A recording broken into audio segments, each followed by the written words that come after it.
Bueno, ya tenemos aquí el tema 9 del temario común y con este tema terminamos ya la parte común para las oposiciones sanitarias SAS. Y ahora vamos a empezar con el tema. En este tema 9 vamos a ver la autonomía del paciente, los derechos y obligaciones en materia de información y documentación clínica, que esto estará dentro de la Ley 41/2002 de 14 de noviembre, que es la básica reguladora de la autonomía del paciente y de los derechos y obligaciones en materia de información y documentación clínica. También vamos a ver el consentimiento informado y lo que es la tarjeta sanitaria.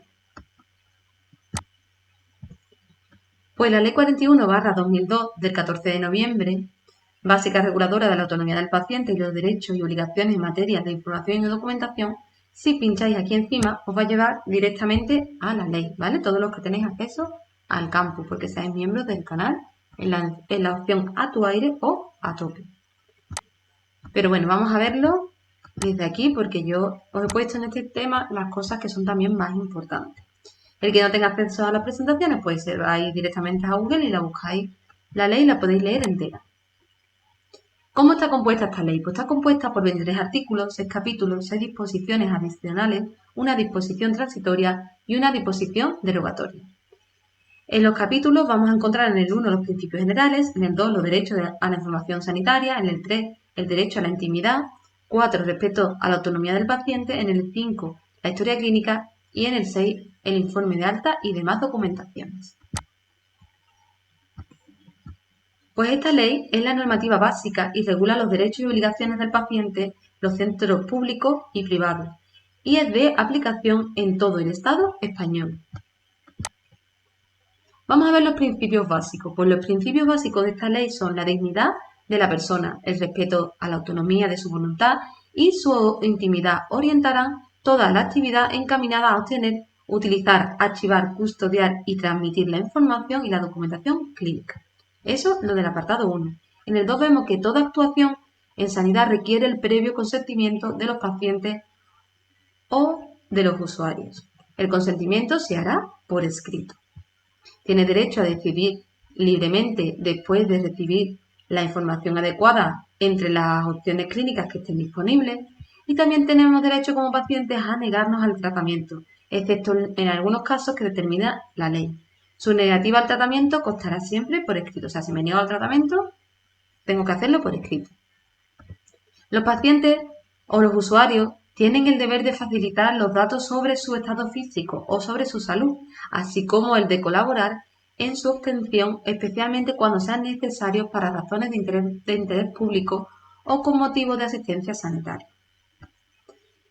En el apartado 6 vemos que todo profesional que interviene en la actividad asistencial está obligado no solo a la correcta prestación de las técnicas que tiene que proporcionar a los pacientes, sino también al cumplimiento de los deberes de información y de documentación clínica y el respeto de las decisiones adoptadas libre y voluntariamente por el paciente, ¿vale? Hay que respetar esas decisiones aunque no nos parezcan las correctas.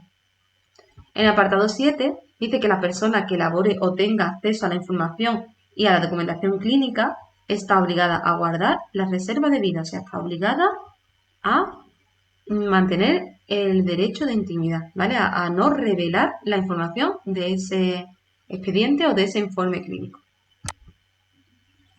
Pues vamos a pararnos ahora en el capítulo 2 que nos habla del derecho a la información sanitaria. Y lo vamos a ver en 5 artículos, en el 4, en el 5 y en el 6. En el artículo 4 veremos el derecho a la información asistencial, en el 5 veremos el titular de derecho a la información asistencial y en el 6 el derecho a la información epidemiológica. Empecemos con el 4, que nos dice que los pacientes tienen derecho a conocer todo con motivo de cualquier actuación en el ámbito de su salud, ¿vale? Tenemos derecho a saber todo en cuanto a nuestra salud sea pertinente. Además, toda persona tiene derecho a que se respete su voluntad de no ser informada. Si yo no quiero saber lo que me pasa, tengo derecho a que no me lo digan, ¿vale? La información que como regla general se proporcionará verbalmente, dejando constancia en la historia clínica. El médico responsable del paciente le garantiza el cumplimiento de su derecho a la información. Entonces, tenemos que saber que esta información que nos van a transmitir, ¿vale? Como regla general, se hará verbalmente, pero siempre tiene que dejarlo escrito en la historia clínica. Vamos a ver el 5, que es el titular Vamos a ver el 5, que es el titular del derecho a la información asistencial. Pues el titular del derecho a la información es el paciente. También serán informadas las personas vinculadas a él por razones familiares o de hecho en la medida que el paciente lo permita y de manera expresa o tácita, o sea, que lo tiene que decir el paciente.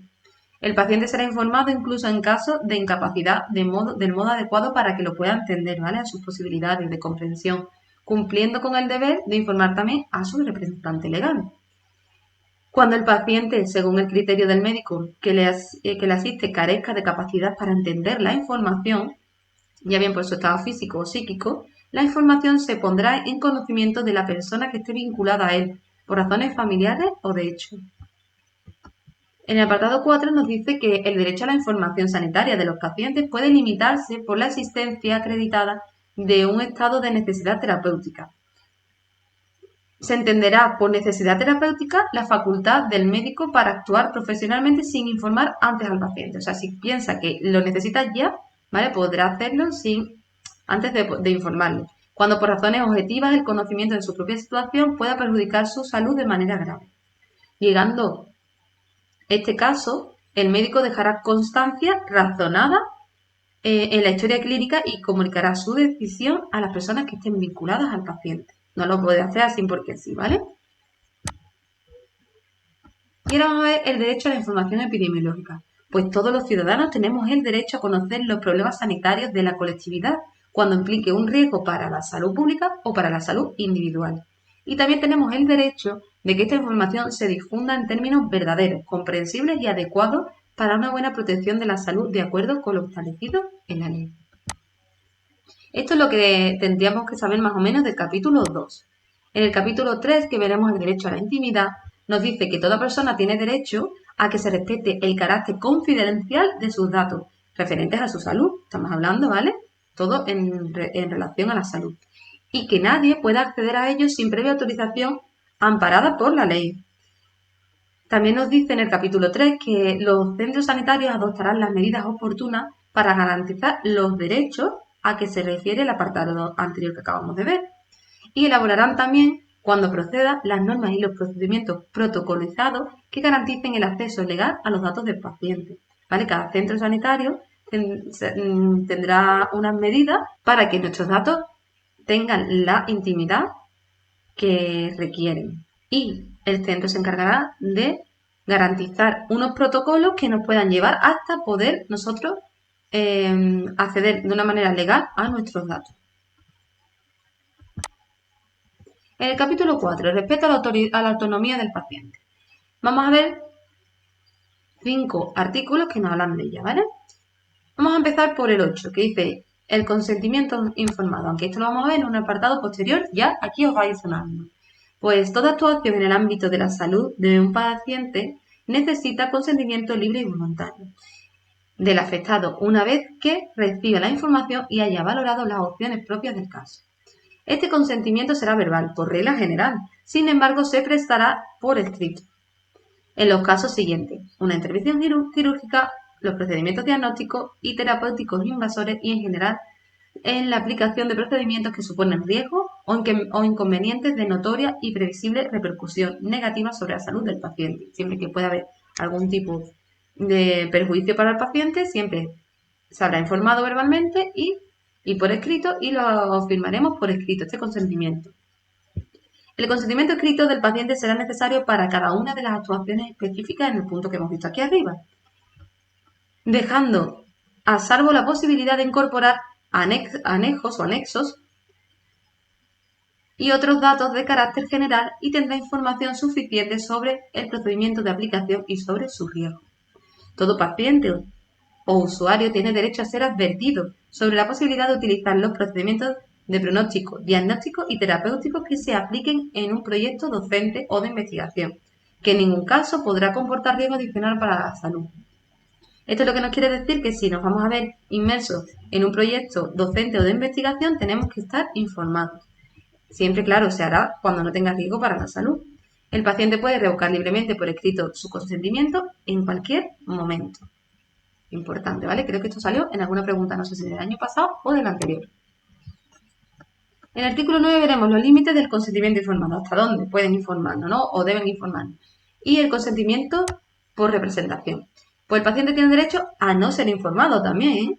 Esta negación debe estar documentada. Los profesionales pueden llevar a cabo intervenciones sin contar con el consentimiento en los siguientes casos. Cuando existe riesgo para la salud pública, cuando exista riesgo grave, ya sea físico o psíquico para el paciente, si las circunstancias lo permiten.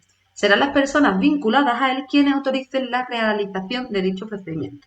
El consentimiento por representación será los siguientes supuestos. ¿Cuándo serán? Cuando el paciente no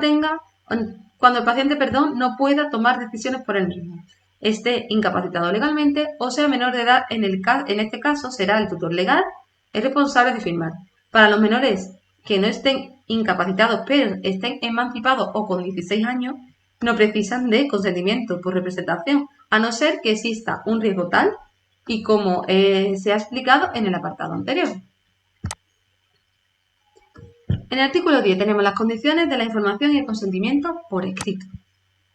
Pues bien, el facultativo proporcionará al paciente, antes de recabar su consentimiento por escrito, la información básica. ¿Y qué información será? Pues las consecuencias relevantes o de importancia que la intervención origina, pero con seguridad. Los riesgos relacionados con las circunstancias personales o profesionales del paciente. Los riesgos probables en condiciones normales, conforme a la experiencia que ya tiene el profesional y al estado del paciente, de la ciencia, o directamente que estén relacionados con el tipo de intervención. También vendrá en ese consentimiento las contraindicaciones. Y por otro lado, el médico responsable deberá ponderar en cada caso que cuanto más dudoso sea el resultado de una intervención, más necesario resulta el previo consentimiento por escrito del paciente. Si no tenemos muy claro el resultado, tenemos que tener el consentimiento sí o sí por escrito del paciente. Ahora, en el artículo 12, vamos a ver la información en el Sistema Nacional de Salud. Pues además de los derechos reconocidos en los artículos anteriores, los pacientes y usuarios del Sistema Nacional de Salud tendrán derecho a recibir información sobre los servicios y unidades asistenciales que están disponibles, sobre la calidad y los requisitos de acceso a ellos. Pues los servicios de salud dispondrán en los centros y servicios sanitarios de una guía o una carta de servicios, en lo que se especifiquen los derechos y obligaciones de los usuarios, las prestaciones disponibles, las características asistenciales del centro o del servicio y sus dotaciones de personal, instalaciones y medios técnicos. También se facilitará a todos los usuarios información sobre la guía y participación, sobre sugerencias y sobre reclamaciones. También tenemos que tener informados a los usuarios. Y cada servicio de salud regulará los procedimientos y los sistemas para garantizar el efectivo cumplimiento de las previsiones de este artículo. O sea, cada servicio que nosotros nos vayamos a dirigir tendrá que tener ya previsto, ¿vale? Hacer efectivo todo lo que pone aquí en este artículo. Y en el capítulo 4 también, en el artículo 13, veremos el derecho a la información para la elección de médico y de centro. Pues todos los usuarios y los pacientes del Sistema Nacional de Salud, tanto en atención primaria como especializada, tenemos derecho a una información previa correspondiente para elegir un médico, ¿vale? Tenemos derecho a preguntar por el médico, también por el centro, con arreglo a los términos y condiciones que se establezcan en los servicios de salud competentes. Pues una vez visto el capítulo 4, pasaremos al capítulo 5, que nos va a hablar de la historia clínica. Y aquí tenéis estos artículos desde el 14 hasta el 19, que en ellos vamos a ver todo lo relacionado con la historia clínica. Pues vamos con el 14. La historia clínica comprende en el conjunto de los documentos relativos a los procesos asistenciales de cada paciente, identificación de los médicos y de los demás profesionales que han intervenido en estos procedimientos se hayan llevado a cabo, con objeto de que pueda obtener una máxima integración en el documento, al menos en el ámbito de cada centro, ¿vale? La historia clínica pues tiene que contener todas esas cosas para que haya un buen control de todo lo que se ha llevado a cabo. Pues cada centro archivará las historias clínicas de sus pacientes, cualquiera que sea el soporte, ya sea papel, audiovisual, informático o cualquier tipo de soporte, de manera que esté garantizada su seguridad y su correcta conservación y recuperación. También las administraciones sanitarias establecerán los mecanismos que garanticen la autenticidad del contenido de esta historia clínica, de los cambios operados en ella, así como la posibilidad de su reproducción futura. Tenemos que tener claro que estas autoridades sanitarias tienen que proporcionarnos que esta historia clínica sea con una información veraz, ¿vale? Que sea verdad lo que está poniendo. Y tienen que garantizar imagínense que en un futuro queremos hacer de ella, pues que se pueda hacer una reproducción de esta historia clínica. Las comunidades autónomas aprobarán las disposiciones necesarias para que los centros sanitarios puedan adoptar las medidas técnicas y organizativas adecuadas para poder archivar y proteger las historias clínicas y para evitar su destrucción o una pérdida accidental. Vamos a ver el contenido de la historia clínica de cada paciente. ¿Qué debe de tener? Pues debe de contener la documentación relativa a la hoja clínico-estadística, la autorización de ingreso, el informe de urgencia, la anamnesis y la exploración física, la evolución también del paciente, las órdenes médicas, la hoja de interconsulta, los informes de las exploraciones complementarias, el consentimiento informado, informe de anestesia, de quirófano o de registro del parto, de anatomía patológica, la evolución y planificación de los cuidados de enfermería, la aplicación terapéutica de enfermería, el gráfico de constante y el informe clínico de alta. Todo esto tiene que estar dentro de la historia clínica del paciente. Vamos a ver cómo se hace uso de esta historia clínica. Pues esto es un instrumento que está destinado fundamentalmente a garantizar una asistencia adecuada al paciente, ¿vale? ¿Qué es la historia clínica? Si os preguntan qué es la historia clínica, tenéis que tener claro que es un instrumento destinado fundamentalmente a garantizar una asistencia adecuada al paciente. Pero cada centro establecerá los métodos que posibiliten que en todo momento el acceso a la historia clínica de cada paciente por los profesionales que le asisten. Puede ser usada también con otros fines, como puede ser judicial, epidemiológico, de salud pública, de investigación o de docencia. También, como hemos visto, con fines asistenciales. Y tenemos que saber que el personal de la administración y gestión de los centros sanitarios solo pueden acceder a estos datos cuando estén relacionados con las funciones que vayan a ejercer sobre el paciente. El personal sanitario debe estar debidamente acreditado y lo puede también tener acceso siempre que estas funciones de inspección, evaluación, acreditación y planificación. El personal que accede a los datos de la historia clínica en el ejercicio de sus funciones queda sujeto al secreto profesional, ¿vale? Al deber de secreto. Y las comunidades autónomas van a ser las que regulen el procedimiento para que quede constancia del acceso, ¿vale? De quién ha accedido a esta historia clínica y para qué ha hecho uso. Esto es muy importante, por eso no cualquiera debe, o sea, no podemos decir, como tenemos clave, tenemos acceso, vamos a mirar, vamos aquí a investigar, porque si nos hicieran una inspección y no hubiéramos hecho un uso adecuado y no, porque nosotros no tenemos ni que entrar para ese paciente para nada, podemos vernos en un pleito legal, ¿vale? Esto ha pasado porque la gente es muy cotilla y cotilla al vecino, cotilla a su pareja, cotilla cosas que no tiene que mirar. Bueno, pues cuidadito con eso, ¿vale? Ahora vamos a ver la conservación de la documentación clínica. Mira, los centros sanitarios tienen la obligación de conservar esta documentación en condiciones que garanticen su correcto mantenimiento y su seguridad, ¿vale? ¿Cuánto? Pues mínimo 5 años contados de la fecha de alta de proceso.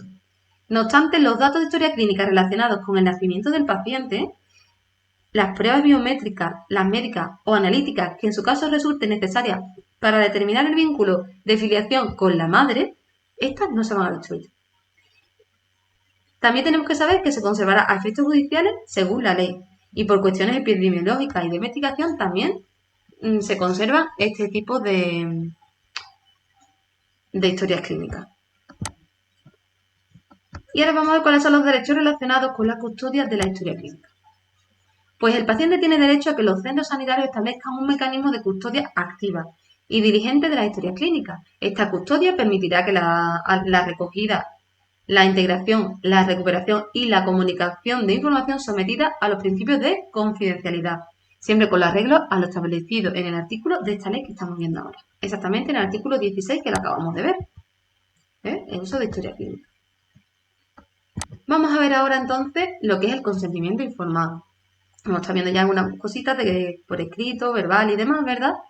Pero este consentimiento informado está dentro también de esta ley 41/2002 y es un principio básico, ¿vale? Esta ley lo considera un principio básico. Pues vamos a ver un poquito más de información sobre consentimiento informado. Pues toda atención sanitaria necesita el consentimiento del afecto. Toda atención sanitaria necesita el consentimiento del afectado. Este consentimiento será verbal como norma general. Sin embargo, se hará por escrito, como hemos visto antes, en los casos de intervención quirúrgica, procedimientos diagnósticos, invasores, procedimientos que suponen riesgo para la salud. Los límites del consentimiento informado están en los médicos, que solo podrán actuar sin contar con su consentimiento cuando existe riesgo para la salud pública y se le comunica al juez antes de las 24 horas si se dispone del internamiento obligatorio de personas. ¿Vale? Cuando sea en una persona que está internada, pues habrá que avisar al juez 24 horas antes. El consentimiento de representación. Pues mira, cuando existe riesgo inmediato grave para la integridad del paciente, el consentimiento lo hará el representante legal. Siempre si es menor, pero después de haber escuchado su opinión, si ya tiene los 12 años cumplidos. Con 16 años, o si está emancipado, no cabe prestar el consentimiento por representación. La interrupción voluntaria del embarazo, la práctica de ensayo clínico y la técnica de reproducción humana asistida se regirán a la mayoría de edad, que siempre será los 18 años, como ya saben. Estos son algunos datos que tenéis que saber conforme al consentimiento informado, que ya lo habíamos visto, que será verbal, importante, será verbal como norma general, pero se hará por escrito siempre que haya intervención quirúrgica, procedimientos diagnósticos invasores, etc. Pues ya por último vamos a ver lo que es la tarjeta sanitaria individual. La tarjeta sanitaria individual está regulada por el Real Decreto 702-2013 del 20 de septiembre y lo vamos a ver aquí. Vamos a verla aquí sobre la marcha. Aquí tenéis el texto original. Aquí tenéis algunos datos del Real Decreto. Y aquí tenéis los datos básicos comunes y las especificaciones que vendrán en la tarjeta sanitaria individual. Nos dice que con objeto de disponer los datos normalizados de cada persona, su condición usuaria del Sistema Nacional de Salud, independientemente del título por el que se accede al derecho. Todas las tarjetas sanitarias incorporarán una serie de datos básicos. ¿Cuáles son estos datos básicos? La identidad institucional de la comunidad autónoma, ¿vale?, que la emite. Tendrán los rótulos del Sistema Nacional de Salud de España y que pondrá también tarjeta sanitaria. Habrá un código de identificación personal asignado por la Administración Sanitaria emisora de la tarjeta. Nombre y apellido del titular de la tarjeta, código de identificación personal único del Sistema Nacional de Salud y un código de identificación de la Administración Sanitaria que la emite. Aquí tenéis un ejemplo en esta ley, ¿ves?, en este Real Decreto. En el anverso vendrá esto, será sin fotografía, pondrá el Sistema Nacional de Salud, la tarjeta sanitaria, vendrá aquí un código, nombre y apellido, y por la parte de delante tendrá una fotografía. Bueno, esto es lo que pone en el Real Decreto que debería de tener la tarjeta, ¿vale? Y ahora la vamos a cerrar, nos vamos a ir a nuestra presentación. Y nos vamos a ir a la tarjeta sanitaria individual. Bueno, esta tarjeta, ¿para qué? ¿Para qué es necesaria, no? Pues es un documento oficial necesario y suficiente que establece la identificación de cada ciudadano al acceso de las prestaciones y uso de los servicios de la seguridad del Sistema Nacional de Salud. Aquí, si queréis, pues podéis investigar un poquito más y podéis ver algunas cositas de la tarjeta sanitaria individual. Y nos vamos a ir a la nuestra, que es la de Andalucía, que es la que ahora mismo más nos interesa también para nuestro examen. Pues si nos vamos aquí directamente, tendréis acceso a la página del SAS en la que nos dice tarjeta sanitaria de Andalucía. Es un documento que identifica individualmente a las personas usuarias del Servicio Andaluz de Salud. Además sirve para facilitar el acceso a la historia clínica electrónica en determinados casos, para prescribir mediante receta electrónica y para retirar los medicamentos de la farmacia. Esos son los usos de nuestra tarjeta, ¿verdad?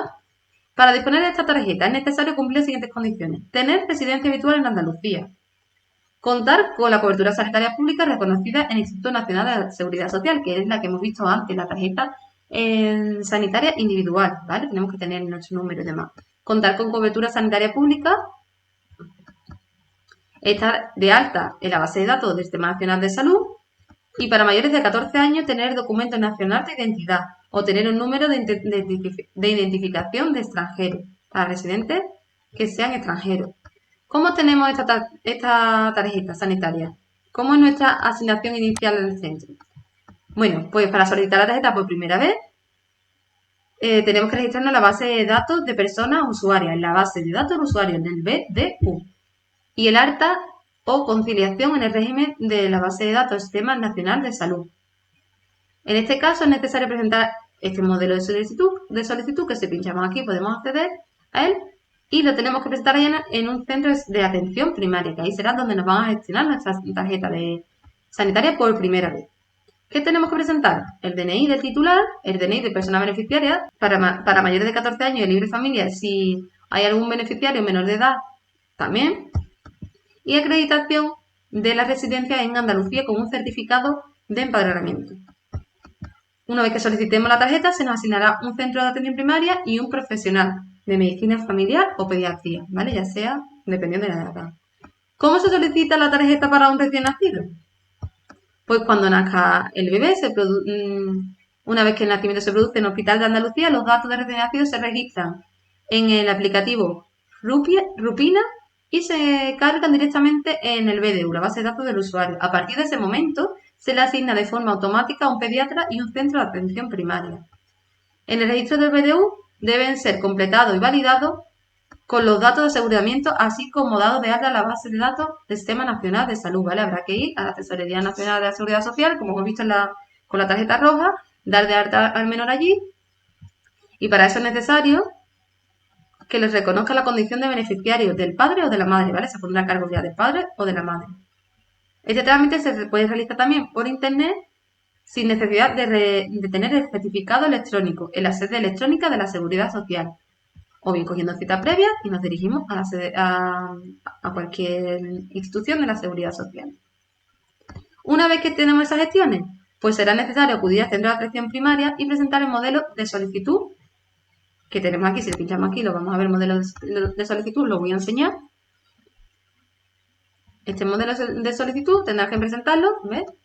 Y esta es una copia de este anterior. Eso se queda copiado para que se quede una copia del centro y una del usuario. Eso lo tenemos también en el centro de salud, se lo podemos dar al usuario. A la falta de documento identificativo de la persona que ostenta la representación legal del menor, ya sea la madre o del padre, y el libro de familia. Una vez en el centro es posible solicitar el cambio de centro de pediatra, ¿vale? Una vez que ya tengamos centro asignado podemos solicitarlo y ahí nos informarán de los horarios de los servicios. Una vez que se finalice el proceso, la tarjeta sanitaria de recién nacido se envía por correo al domicilio que se ha registrado en la base de datos del usuario, el BDU. Pero ¿cómo renovamos la tarjeta si ya la tenemos? Esta renovación de la tarjeta será para las personas que ya han tenido o tienen la tarjeta, ¿vale? Pero por algún motivo, pues en ese momento ya no la tienen porque por ha sufrido un deterioro, porque la han perdido, por cualquier o le ha desaparecido, se la han robado, ¿vale? Pues en este momento se puede solicitar una nueva tarjeta. Y una vez que está solicitado, la anterior queda anulada automáticamente. Si la encontráis, ya esa no os serviría. Pero mientras que os llega la nueva tarjeta, podéis utilizar el DNI, ¿vale? Como documento para ir a la farmacia o para ir al centro de salud o cualquier tipo de dispositivo sanitario. Existe una serie de requisitos que deben de cumplirse para gestionar la solicitud. Que la base de datos de la persona usuaria figure el domicilio, que haya pasado más de un mes desde que se emitió la antigua tarjeta y que no se haya devuelto la tarjeta anterior por problemas de correo, en caso de haberla solicitado a través de ClíSalud. Si hay algún problema en los datos de la dirección, pues ahí no vamos a poder solicitar la nueva tarjeta porque a través de ClíSalud tendremos que ir al centro sanitario a ver si nos resuelve ese problema. Solicitar la renovación en línea a través de ClíSalud. Pues una vez que nos hemos identificado con las opciones disponibles, mira, desde aquí se puede acceder al trámite y se elige el motivo de renovación de la tarjeta sanitaria. Tras la solicitud, la tarjeta se enviará por correo al domicilio que consta en la base de datos. Por eso, si el domicilio no está bien, habrá que cambiarlo a la base de datos y eso nos lo harán las compañeras del centro de salud. Si te tienes duda de qué domicilio consta en el registro, si tenemos dudas, ¿vale? del domicilio, es conveniente comprobarlo.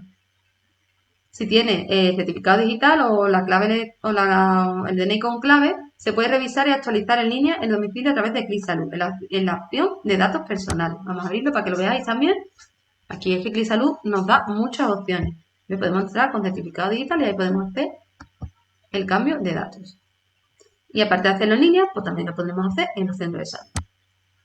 El centro de atención telefónica, Salud Responde, está disponible 24 horas y sería este que tenéis aquí, 955 54 50 60 y atiende consultas sobre tarjetas sanitarias de Andalucía. En cualquier caso, las solicitudes pueden presentarse en cualquier registro oficial o mediante el uso de la presentación electrónica general de la Junta de Andalucía.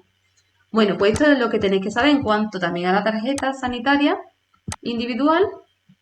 Bueno, pues con esto hemos terminado ya el temario común de nuestras oposiciones sanitarias. Así que nada, si no te ha quedado, si hay algo que no te ha quedado claro, escríbemelo en comentarios. Si tienes acceso al campus y eres alumno, pues ya sabes, escríbeme un correo o escríbeme por WhatsApp y estaré encantada de resolverte las dudas. Vamos, mucho ánimo, que eso está muy cerquita y que tú puedes.